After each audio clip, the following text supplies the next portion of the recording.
Subscribe to Infidelity Tales Lab for more stories. Now, let's begin this one. Barrett Olson had always been the calm one.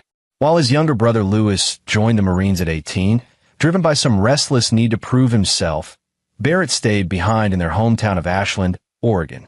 He'd taken over their late father's woodworking business, turning it into something more, custom furniture that wealthy clients from Portland and San Francisco commissioned months in advance.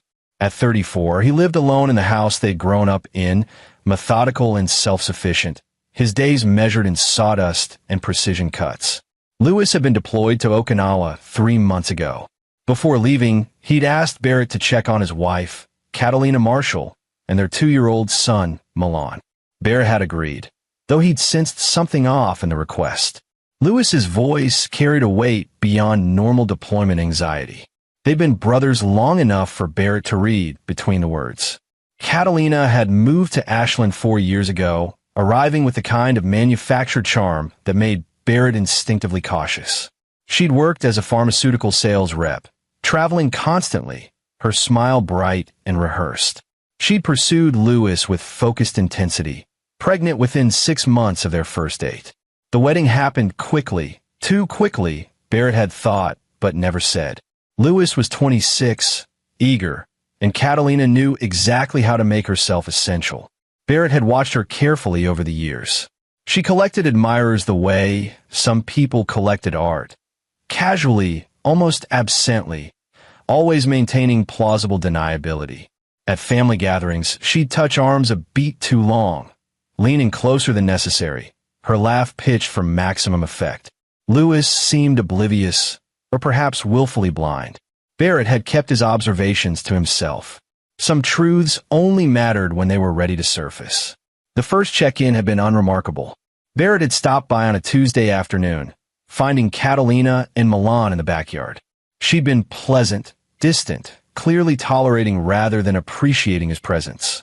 Milan had toddled over, grabbing Barrett's hand with sticky fingers, babbling in that private language toddlers speak. The boy had Lewis's eyes, dark, trusting, open. The second visit, 2 weeks later, she hadn't been home. Barrett had let himself in with the spare key Lewis had given him, calling out as he entered. The house had that peculiar silence of recent abandonment.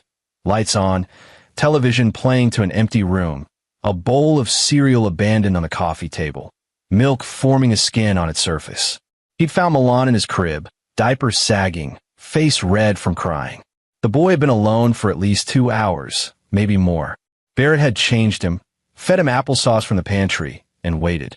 Catalina had returned near sunset, her hair slightly disheveled, makeup refreshed but imperfect.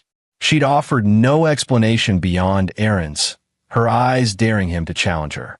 Barrett had said nothing, but he'd started dropping by unannounced. Now, 3 weeks into March, Barrett pulled into the driveway at 4:47 p.m. on a Thursday. The house looked normal from the outside, a modest ranch-style home in a neighborhood of identical structures, each with their carefully maintained lawns and 2 car garages. Lewis's truck sat in the driveway, though Lewis was 7,000 miles away. Catalina drove a white Lexus SUV that was nowhere in sight. Barrett used his key, the familiar click of the deadlock echoing in the entryway. Catalina. He stepped inside, instincts already firing. The television was off. The house held a different quality of silence than before. Not recent absence, but active concealment. He moved through the living room, noting the wine glass on the side table, lipstick print on the rim. 2 glasses, actually. One with lipstick, one without. He climbed the stairs, calling Catalina's name again, though he already knew she wouldn't answer. Milan's crying reached him before he opened the nursery door. The sound had that exhausted quality of a child who'd been at it for a while, voice hoarse and desperate. Barrett pushed open the door and found Milan standing in his crib, face blotchy and wet, reaching out with both arms. The window stood open, curtains shifting in the late afternoon breeze. Barrett crossed to the crib, lifting Milan out. The boy clung to him, hiccuping sobs against his shoulder. Barrett moved to the window, looking down into the backyard. The scene assembled itself in fragments, his brain refusing the totality for several seconds. Catalina lay on the patio stones, her body at an angle that spoke of impact and gravity. She wore a black slip dress, one shoe off, her hair fan around her head. But she wasn't alone. A man knelt beside her, his back to the house. He wore expensive-looking gray slacks and a white dress shirt, sleeves rolled to his elbows. As Barrett watched, the man stood, running both hands through his hair in a gesture of pure panic. He turned slightly, and Barrett recognized him. Jamal Fisher, a real estate developer who'd made a fortune flipping properties in the Rogue Valley. Barrett had done custom work for him 2 years ago, built-in shelving for his home office. Jamal was 43, married, with 3 teenage daughters. Barrett pulled out his phone and dialed 911, keeping his voice steady as he gave the address and a brief description of what he was seeing. Milan had quieted against his shoulder, thumb in his mouth, sensing the shift in the adult world around him. "There's been an accident," Barrett told the dispatcher. "A woman has fallen from a second-story window. She's not moving. There's a man with her in the backyard." He stayed on the line as instructed, watching through the window as Jamal paced the patio, pulling out his own phone, putting it away, pulling it out again. The man's indecision was visible even from this distance, panic and calculation warring in every movement.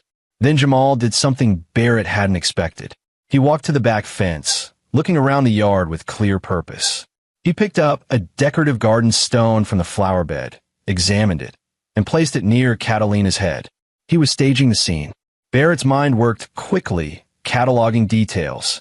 The open window, Catalina's state of dress, or undress, the wine glasses downstairs, the way Jamal was positioning the stone, creating a narrative of a woman who'd had too much to drink, leaned out too far, struck her head on the patio stones. But Barrett had seen the curtains shift, had noted the window screen lying on the ground 10 feet from Catalina's body. You don't lean out a window and take the screen with you. You push through it, or someone pushes you through it. Sirens approached, growing louder. Jamal heard them too, his head snapping up. He made a decision, moving away from Catalina toward the back gate. He was going to run. Barrett moved quickly. Still holding Milan, he descended the stairs and went through the kitchen to the back door. He stepped onto the patio just as Jamal reached the gate. Going somewhere, Barrett's voice cut across the yard. Jamal froze, turning. His face went through several calculations in rapid succession.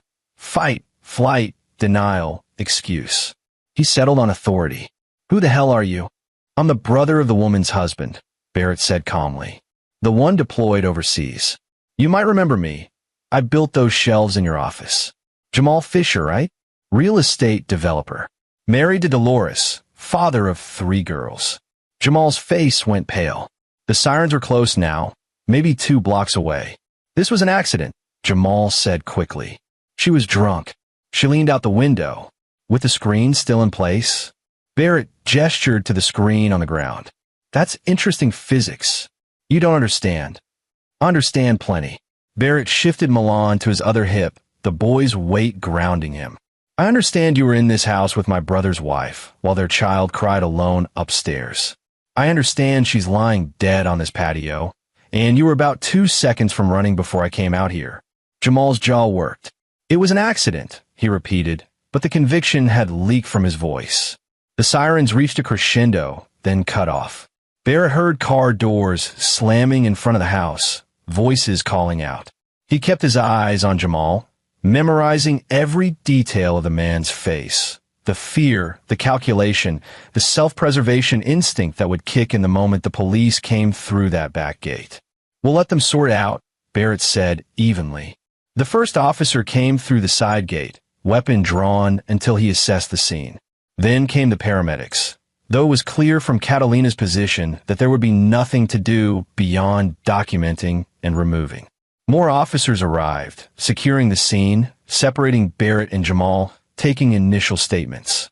Barrett stood in the kitchen with Milan, answering questions while a female officer, Sergeant Deanna Riggs, according to her nameplate, wrote everything down. He told her about Lewis's deployment, about being asked to check on Catalina, about finding Milan alone and Catalina in the yard. He told her about the wine glasses, the open window, the display screen. A man in the yard? Sergeant Riggs asked. Jamal Fisher, local real estate developer. When I looked out the window, he was kneeling beside her. Then he stood up, looked around, and placed a garden stone near her head. It looked like he was staging something. Then he tried to leave through the back gate. Sergeant Riggs's pen paused. Staging the scene? That's what it looked like to me. She made several notes, then excused herself. Barrett watched through the window as she conferred with other officers. They were looking at the garden stone, at the screen, at the window above. Jamal stood by the back fence, talking rapidly to a detective, his hands moving in emphatic gestures. The next 10 minutes unfolded in a way Barrett would replay countless times afterward.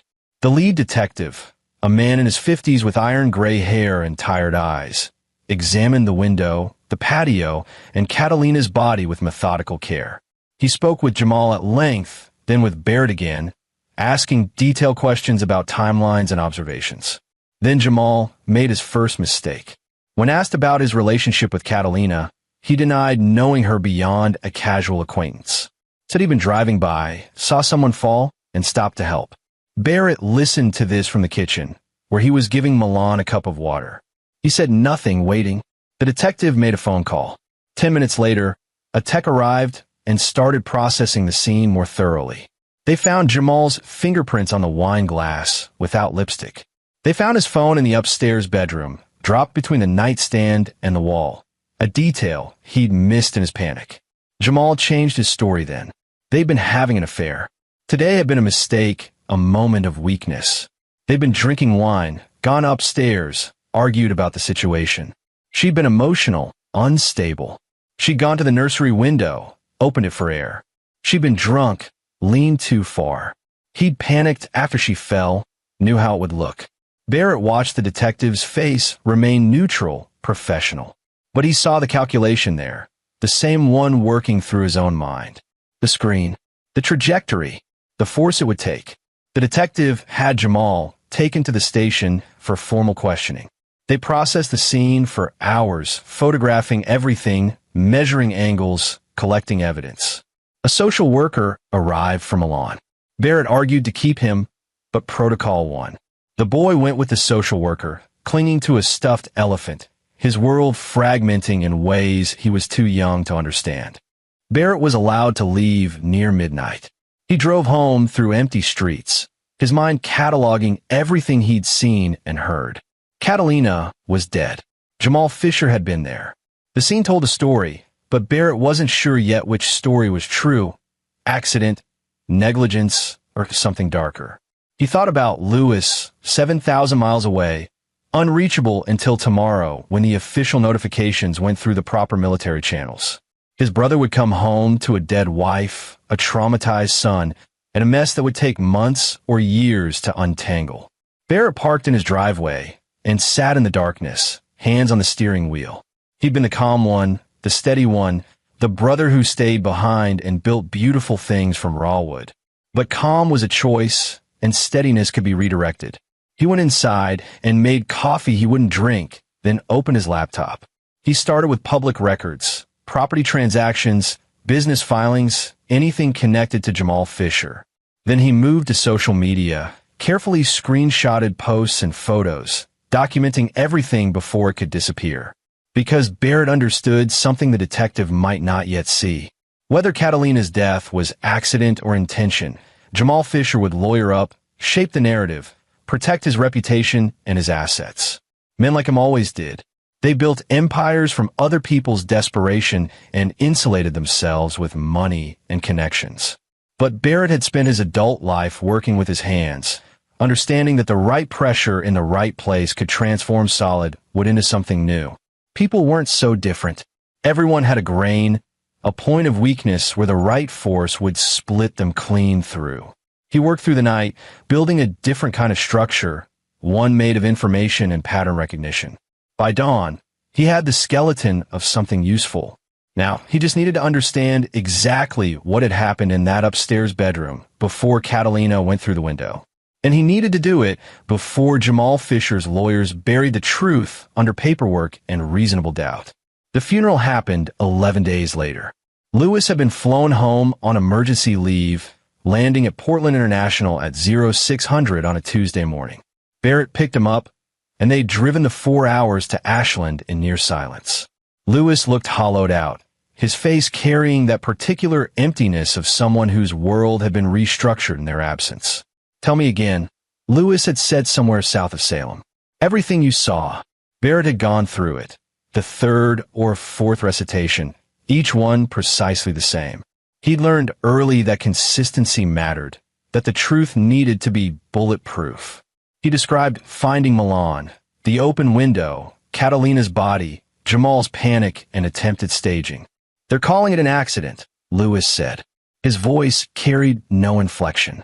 "The preliminary report says she was intoxicated, leaned out too far while emotional. That's what they're calling it right now. But you don't think it was." Barrett drove another mile before answering. "I think she was having an affair with Jamal Fisher. I think they were together that afternoon. I think something happened in that bedroom that ended with her going through a window. Whether it was an accident, negligence, or intentional, I don't know yet." "Yet," Lewis repeated, "the investigation is ongoing." Jamal Fisher. Lewis turned the name over. "The developer. You did work for him 2 years ago. Built-ins for his home office. He tried to negotiate my price down by 40%, acted like he was doing me a favor by hiring me at all. What do you know about him? Married 22 years. 3 daughters, ages 15, 17, and 19. Wife Dolores comes from old timber money. Her grandfather owned half the forest between here and Klamath Falls. Jamal came from nothing, worked construction until he married into access and capital. Built his business on flipping distressed properties, usually buying them from people who didn't understand their value. He's worth somewhere around $8 million now." Lewis absorbed this. "And Catalina was good at finding men with something to offer." Barrett said it gently, but the truth didn't soften. "I'm sorry. I knew," Lewis said quietly. "Not about Jamal specifically, but I knew she was. I deployed anyway. Thought maybe distance would clarify things, force her choose.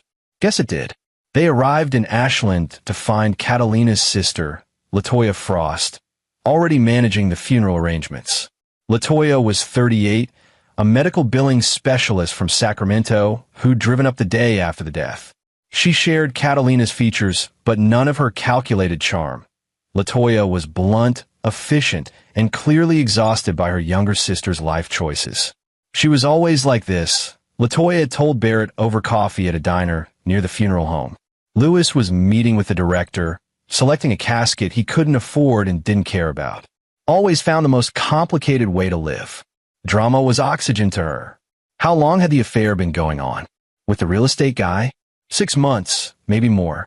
She called me about it twice. First time bragging, second time panicking.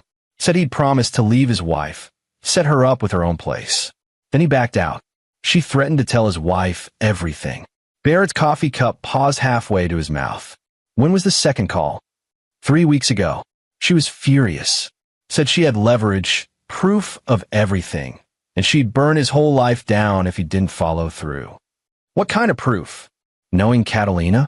Photos, videos, text messages. She documented everything. Kept it like insurance." "Where?" LaToya shrugged. "Her phone, probably. Or backed up somewhere. She wasn't stupid, just destructive." Barrett thought about Catalina's phone. The police had it, but they were treating this as an accident investigation, not a homicide.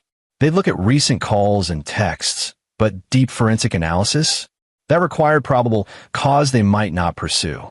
"The police need to know about this," he said. "I told them. They took notes, said they'd follow up. That detective, Hosea Riddle, seemed interested but non-committal." Barrett knew Detective Riddle slightly. He'd investigated a break-in at Barrett's workshop 2 years ago, recovered some stolen tools.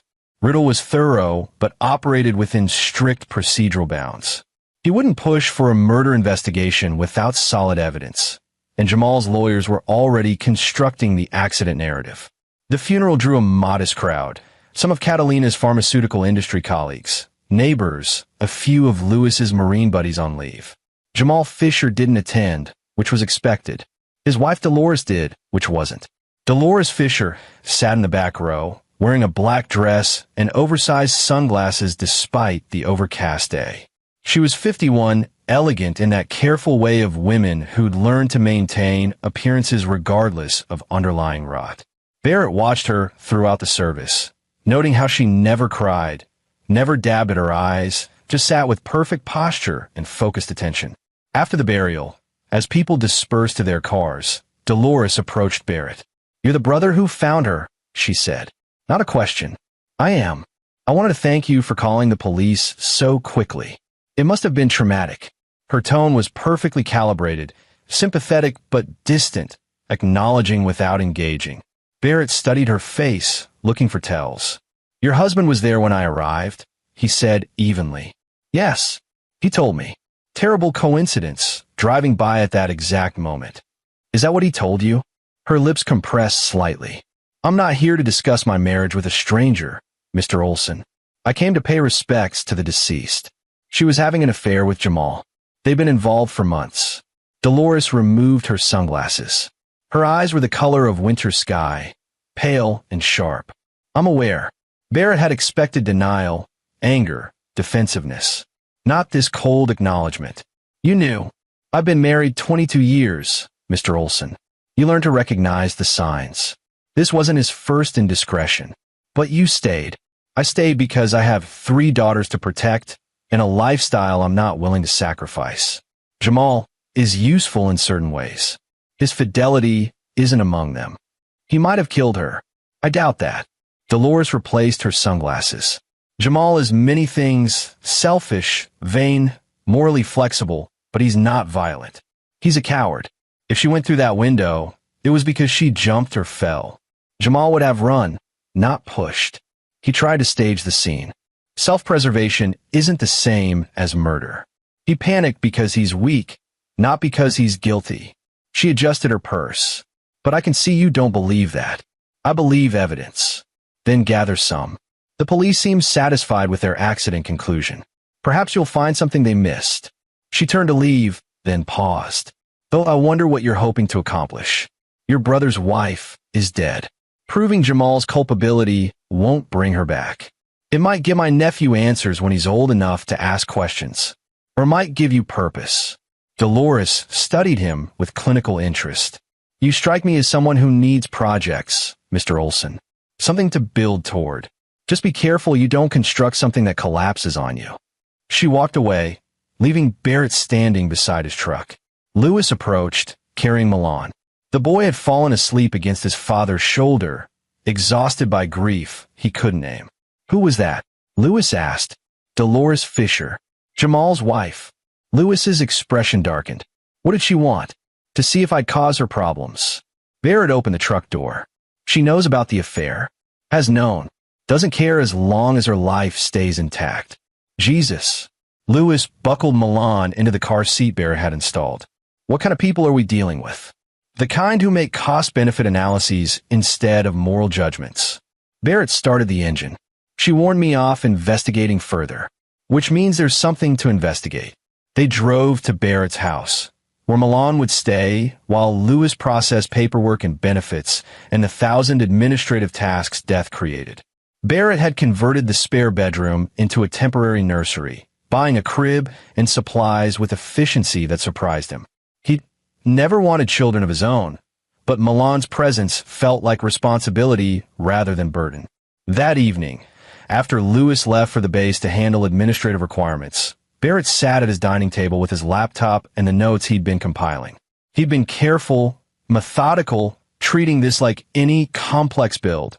Understand the materials, plan the structure, execute with precision. Jamal Fisher's financial records were partially accessible through public sources. The man leveraged debt aggressively, always operating on the edge of overextension. His properties carried heavy mortgages, refinanced repeatedly to fund new acquisitions. He had 3 LLCs, each holding different assets, structured to isolate liability. Barrett cross-referenced property records with Catalina's known schedule. They'd been meeting at a rental property Jamal owned on the east side of town, a furnished condo in a complex popular with short-term corporate rentals. The unit was listed as vacant, but showed utility usage indicating regular occupancy. More interesting, the property was titled under an LLC that listed Jamal and a silent partner. Enoch Peters, a Portland-based attorney who specialized in asset protection and estate planning. Enoch's firm had been retained by Jamal for business consultation starting 7 months ago, right around when the affair with Catalina began. Barrett pulled Enoch's background. Yale Law School, partner at a prestigious firm, client list including several individuals who'd successfully shielded assets during divorce proceedings. This wasn't Jamal's first time planning for potential marital consequences. Barrett was building a pattern, seeing shapes emerge from data. Jamal had structured his business to protect assets from liability. He'd retained sophisticated legal counsel around the same time he started the affair. He'd created a private space for the relationship, separate from traceable hotels or public venues. These weren't the actions of a reckless affair. This was someone planning for contingencies, protecting downside risk. Barrett thought about LaToya's words. Catalina had threatened to expose everything when Jamal backed out. She'd had proof, leverage. Where was it now? Her phone was with the police. Her laptop had been removed from the house during scene processing. But Catalina had been a pharmaceutical sales rep. She'd lived on technology, backed everything to the cloud. Barrett made a decision. He called LaToya. Did Catalina use cloud storage? He asked. Of course. She had everything synced, photos, documents, emails. She was paranoid about losing data after her last phone died, and she lost a bunch of client files. What service? Google. What? Do you know her password? Silence. Then I might. I need to see what she backed up. The police might not look without specific cause. That could be illegal. LaToya, your sister threatened to expose Jamal Fisher 3 weeks before she died. Then she went through a window while he was in the room. The police are calling it an accident. Don't you want to know what actually happened? Another pause. Her password was Milan's birthday plus exclamation point. Capital M. Barrett wrote it down. Thank you. If anyone asks, I didn't tell you that. Understood. He hung up and stared at the information. This was a line. Crossing it meant potential legal consequences, evidence contamination, ethical compromise. But it also meant truth, or at least proximity to truth. He thought about Milan asleep upstairs, about Lewis trying to process a sudden widowhood, about Catalina lying dead because of an accident that felt increasingly deliberate. Barrett opened an incognito browser window and navigated to Google Drive. He entered Catalina's email address and the password LaToya had provided. It worked. The drive was organized chaos, folders labeled by client names, pharmaceutical companies, personal files. Barrett started with photos, finding thousands of images. Most were mundane. Milan at various ages, selfies, food, vacation snapshots. Then he found a folder titled Insurance, created 6 months ago, last modified 3 weeks before her death. Inside were videos, dozens of them. Barrett opened the first one. It showed Catalina and Jamal in bed, the setting clearly the rental condo. The video was explicit. More importantly, it was dated and time-stamped, showing the metadata embedded in the file. There were texts too, screenshots of conversations where Jamal made promises about leaving Dolores, setting Catalina up independently, providing financial support. He made specific commitments, dollar amounts, timelines. And there were documents, photos of legal papers Catalina had somehow obtained or been shown. A proposed post-nuptial agreement between Jamal and Dolores that would have protected most of his assets in case of divorce. It was dated 2 months after the affair began. Barrett leaned back, processing. Catalina had been thorough, documenting everything with clear intent. This wasn't just insurance. It was ammunition. If Jamal tried to end things, she could destroy his marriage, damage his business reputation, potentially create legal liability. The last file in the folder was a voice memo, recorded 2 days before her death. Barrett clicked play. Catalina's voice, tense and angry. This is for my sister LaToya, in case something happens. Jamal is threatening me. He says if I release any of the material I've collected, he'll make me regret it. He's connected to people. That's what he said. connected to people who handle problems. I don't know if he's serious or trying to scare me, but I'm scared. If you're hearing this, it means something went wrong. Jamal Fisher knows things about me too, about Milan's father, about money I borrowed from pharmaceutical company accounts and replaced. He says he'll go to the police with evidence against me if I don't delete everything and disappear. I don't know what to do. The recording ended. Barrett sat in silence, the pieces rearranging. This wasn't a simple affair gone wrong. This was mutual blackmail, escalating threats, two people locked in destructive leverage against each other. And Catalina had ended up dead. He downloaded everything to an encrypted drive, then deleted his browser history and closed the laptop. He needed to think about his next move carefully. This information was explosive, but it was also illegally obtained. Handing it to police might get it excluded from evidence. Using it himself meant becoming something other than a witness. His phone rang. Detective Riddle. Mr. Olson, sorry to call so late. I have some updates on the investigation I wanted to share with you directly. Barrett's pulse quickened. I appreciate that. The medical examiner has completed the autopsy. Blood alcohol level was 0.14, legally intoxicated but not incapacitated. Cause of death was blunt force trauma to the head, consistent with striking concrete from second-story fall. There were no defensive wounds, no signs of struggle. What about the window screen? Forensics says it could have been pushed out as she fell or removed earlier. The force required wouldn't be significant. In Jamal Fisher, his statement has been consistent. He admits to the affair, admits to being present, maintains that Mrs. Olson was emotional and intoxicated, that she went to the window for air and fell. His phone records support his timeline. We found no evidence of physical altercation. So you're closing it as accidental death. Unless new evidence emerges, yes. I know that's not what you wanted to hear, Mr. Olson. But sometimes the simple answer is the true one. Barrett thanked him and ended the call. He sat in the dark living room, thinking about the voice memo, about Catalina's fear, about Jamal's threats. Then he thought about something Dolores had said. Jamal is useful in certain ways. If Jamal had connections who handle problems, where did those connections come from? A man who'd worked construction before marrying money didn't develop those resources overnight. Barrett returned his laptop and started a new search, this time focused on Jamal's early years. He found old business partnerships, dissolved LLCs, a pattern of association with individuals who'd been investigated, though rarely prosecuted, for various financial crimes. Tax evasion, wire fraud, insurance fraud. One name appeared repeatedly. Horacio Haney, a general contractor who'd done large-scale commercial work throughout Southern Oregon. Horacio had employed Jamal in the mid-90s, then partnered with him on several early property flips. The partnership had ended badly, with lawsuits and countersuits, eventually settled out of court. Horacio was 63 now, semi-retired, living in Medford. He'd been investigated twice for connections to organized labor corruption, but never charged. His son, Christopher Foley, different last name, Horacio's wife's surname, worked as a business consultant, which Barrett's research suggested was code for various forms of problem-solving that existed in legal gray areas. This was the connection. Jamal knew people through Horacio, people who could apply pressure, create fear, potentially arrange accidents.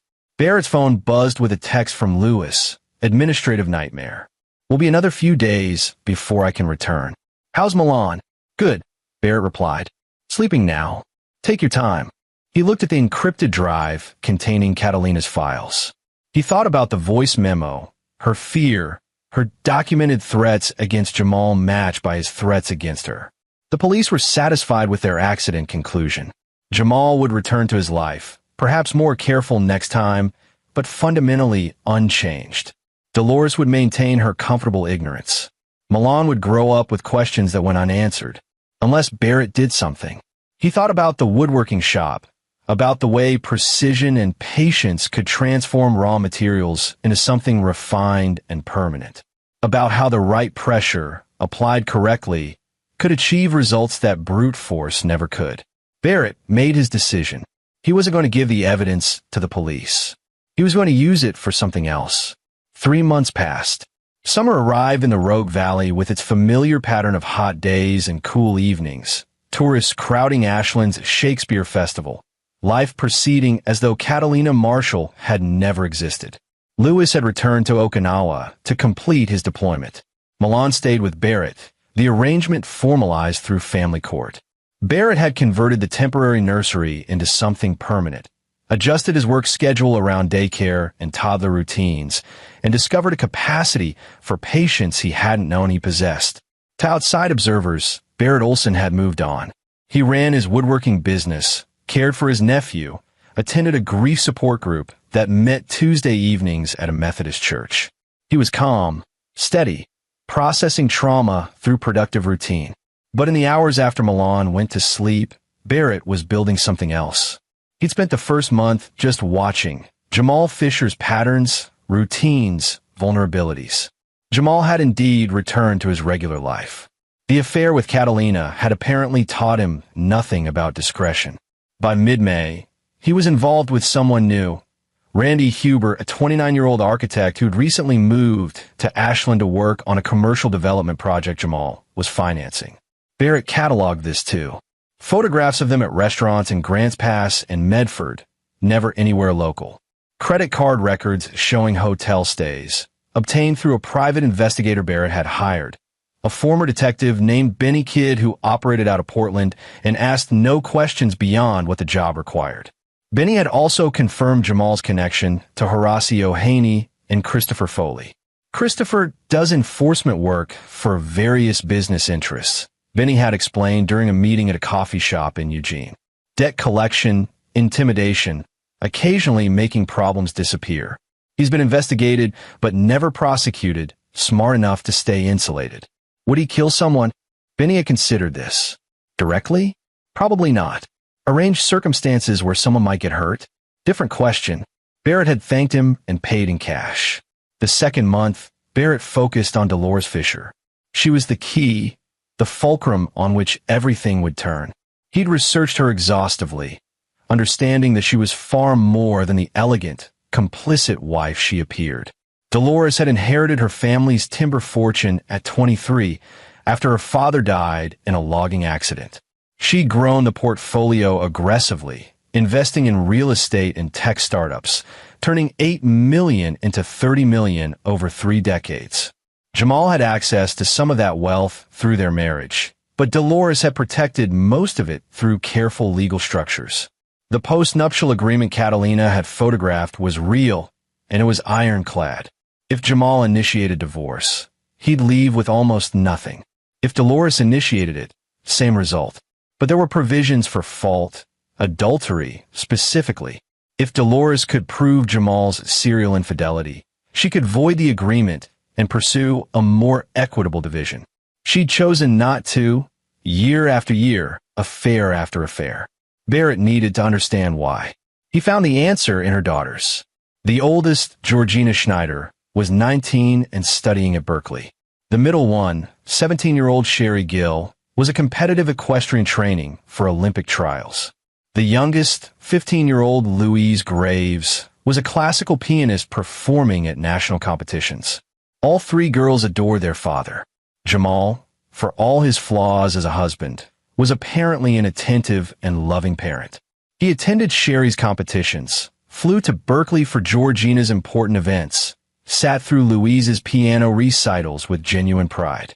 Dolores had stayed to preserve her daughter's relationship with their father, not out of love or fear, but calculated protection of what mattered to her most. This was useful information. In the 3rd month, Barrett implemented his plan. It began with an anonymous package delivered to Dolores Fisher's personal attorney, not Jamal's lawyer, but her own independent counsel, a woman named Tammy Mooney who specialized in high-net-worth divorce cases. The package contained a flash drive with selected contents from Catalina's insurance folder, videos of Jamal with Catalina, text messages making specific promises, and documentation of the affair timeline. Notably absent was the voice memo or anything suggesting Jamal's threats or Catalina's fear. Barrett included a typed note. Mrs. Fisher deserves to know the extent of her husband's recent activities. The deceased documented everything thoroughly. They're copies. Tammy Mooney would be ethically obligated to inform Dolores. What Dolores chose to do with the information was her decision. Barrett waited. For days later, his phone rang. Unknown number. Mr. Olson, this is Dolores Fisher. I believe we need to talk. They met at a state park outside Medford, neutral territory, where they were unlikely to be seen by anyone who knew either of them. Dolores arrived in a Mercedes SUV, wearing casual clothes that probably cost more than Barrett's monthly income. She carried the kind of understated confidence that came from never having to prove anything. You sent the package to my attorney, she said without preamble. I thought you deserved to know. I already knew about the affair with Catalina. I told you that. But you didn't know she documented it so thoroughly. And you didn't know he was already involved with someone new. Dolores's expression didn't change, but something shifted in her eyes. Randy Huber, you've noticed. I notice everything, Mr. Olson.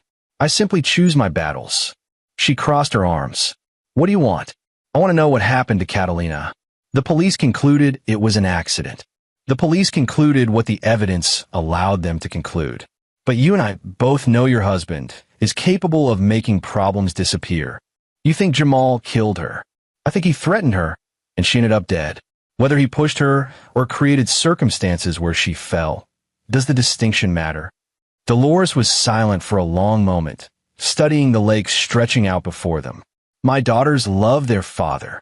I know, if I divorce him, particularly if I do so publicly and acrimoniously, it will damage their relationship with him. Georgina is old enough to understand, but Louise and Sherry would struggle. They'd choose sides, and whichever side they chose would create wounds. So you're going to do nothing. I didn't say that. Dolores turned to face him. I said I choose my battles. Jamal is useful. He's good with the girls. He handles certain business matters competently, and he stays out of my primary interests. But he's also a liability. His judgment is poor. His affairs are getting messy, his partner's more problematic. Eventually, he'll create a crisis I can't contain. So you're waiting for him to self-destruct. I'm managing risk until the cost-benefit analysis shifts. She tilted her head slightly. But you've changed the calculation. This documentation of the affair with Catalina, if there are copies, if it became public, it would give me leverage for a fault-based divorce without the girls blaming me. I didn't know the extent of it until evidence emerged.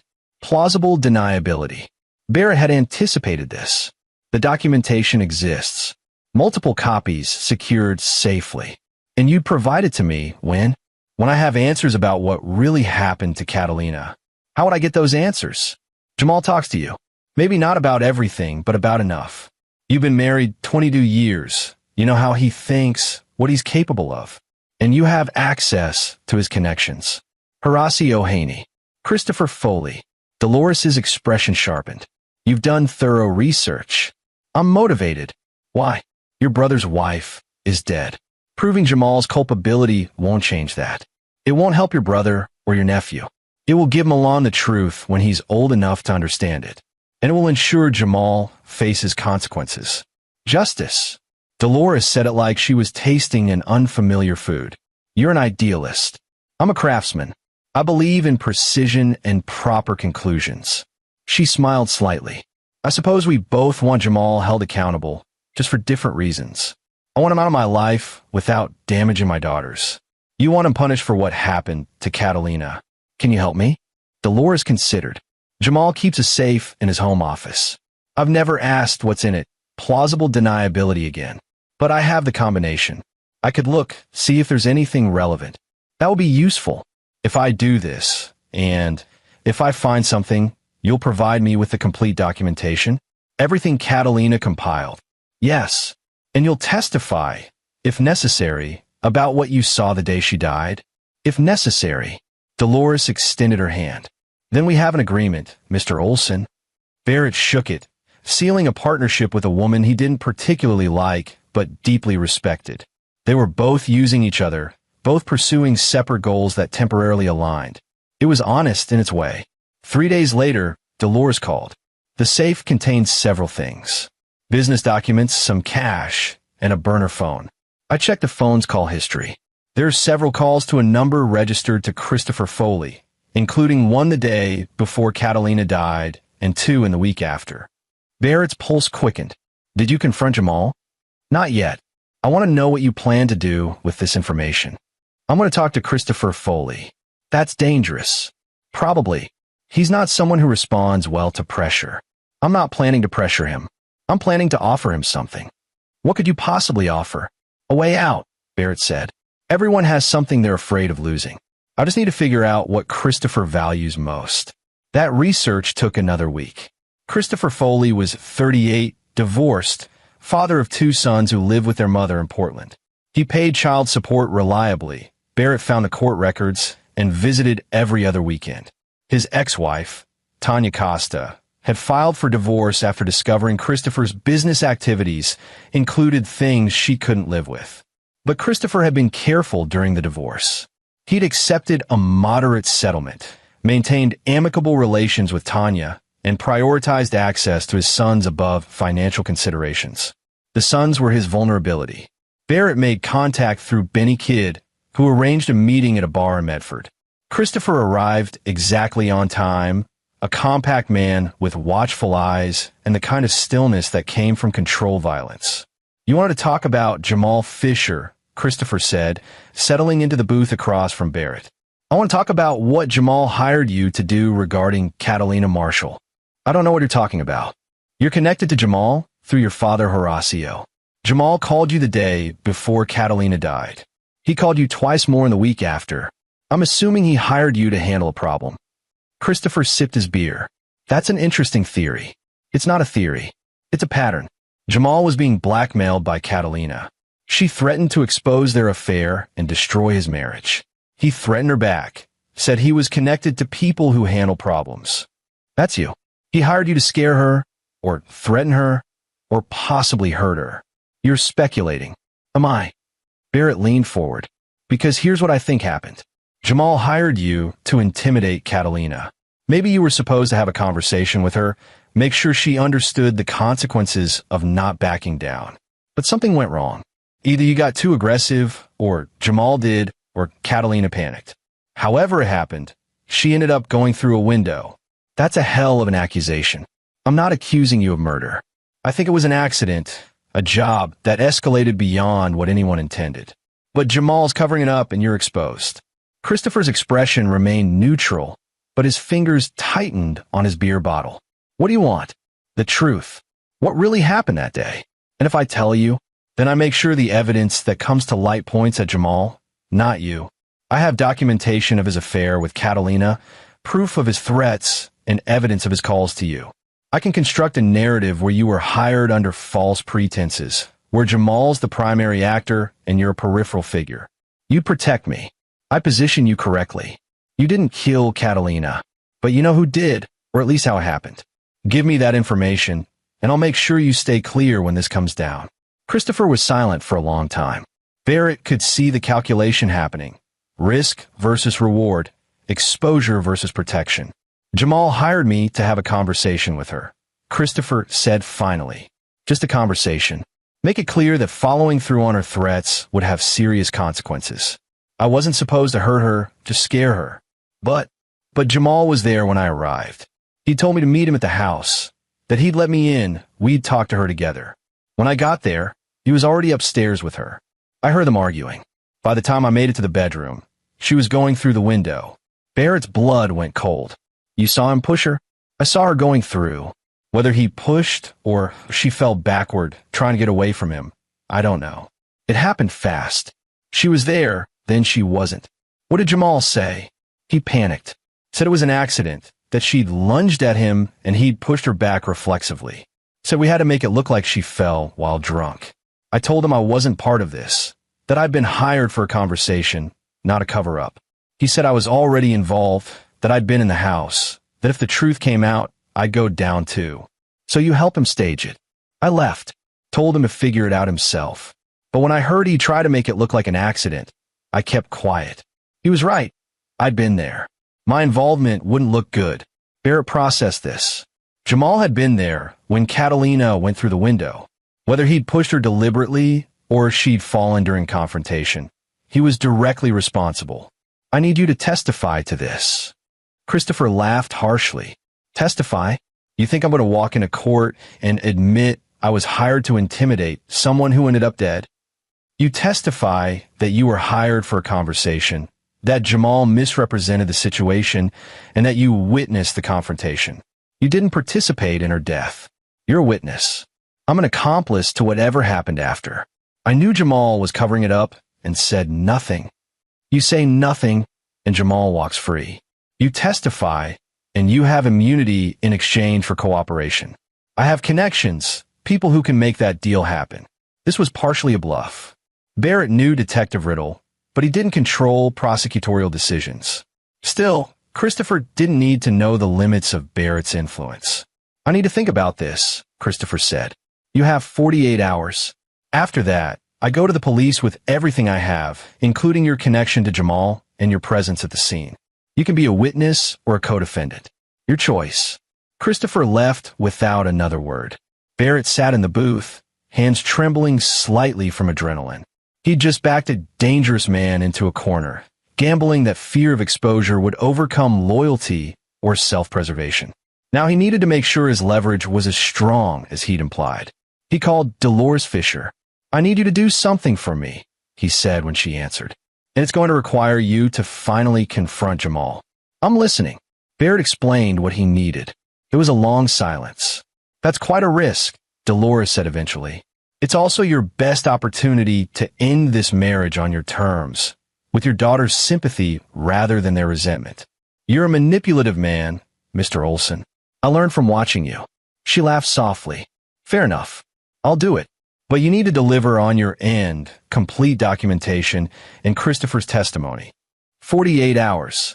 Barrett ended the call and drove home. Milan was with the daycare provider who'd agreed to extended hours. Barrett sat in his workshop, surrounded by half-finished projects, and thought about the pieces moving into position. He was close. So close to the truth, to justice, to the kind of precise conclusion that matched his understanding of how the world should work. But he also knew that the next 48 hours would determine whether everything came together cleanly or shattered into irreparable fragments. He thought about Lewis, about Milan, about Catalina's voice on that recording. If you're hearing this, it means something went wrong. Something had gone wrong. But Barrett was going to make it right, even if that required him to become someone harder and colder than he'd ever imagined being. The calm brother, the steady one, the craftsman who understood that achieving proper results sometimes meant breaking things down before building them back up. He was ready. And there you have it. Another story comes to an end. What did you think? I'd love to hear your thoughts in the comments below. If you enjoy this story, consider joining our community by subscribing. It means the world to us. For more stories like this one, check out the recommended videos on screen, and I'll see you there.